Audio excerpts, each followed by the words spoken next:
Cauliflower கொண்டக்கடலை போட்டு குருமா எப்படி வைக்கலான்னு பார்க்கலாங்க. பாருங்கள், கொண்டக்கடலை, கோஸு, காலிஃப்ளவரு, தக்காளி, வெங்காயம், பூண்டு, பச்சை மிளகாய், அரைக்கிறதுக்கு தேங்காய், பொட்டுக்கடலை, சோம்பு, தாளிப்புக்கு பட்டை, லவங்க, கிராம்பு, கரம் மசாலா, குழம்புத்தூள், மல்லித்தூள், சால்ட்டு. இப்போ நம்ம சுண்டலை வேக வச்சு வச்சுருக்கோங்க. நைட்டே ஊற வச்சுட்டோம், வேக வச்சு வச்சுருக்கோம். லைட்டாக உப்பு போட்டு வேக வைங்க. எண்ணெய் போட்டுக்கலாங்க. மசாலா ரெடி பண்ணேன்.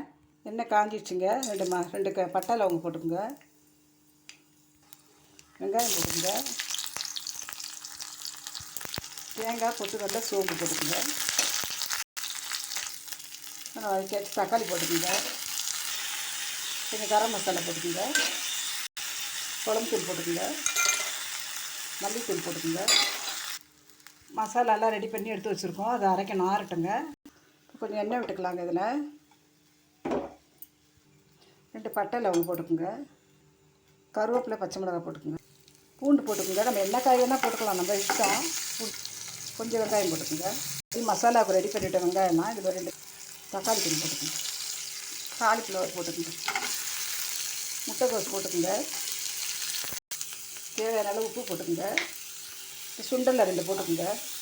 நம்ம அரைக்கிறதுக்கு கொஞ்சம் சுண்டல் போட்டுக்கலாங்க. மசாலா அரைக்கிறதுக்கு சுண்டல் வேக வச்சதை போட்டுக்கோங்க. சுண்டல் வேக வச்ச தண்ணியை ஊற்றிக்கோங்க. இதில் கொஞ்சம் நேரம் மூடி வைக்கலாங்க. காய் வேகட்டும். மசாலா அரைச்சிக்கலாங்க.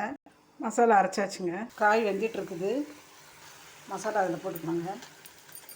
அரைச்சதை நல்லா கலரி விடுங்க. பாருங்கள், சுவையான குருமா ரெடி ஆகிடுச்சு. மேலே கொஞ்சம் மல்லித்தலை போட்டுக்கோங்க. ரெடி ஆகிடுச்சு குருமா.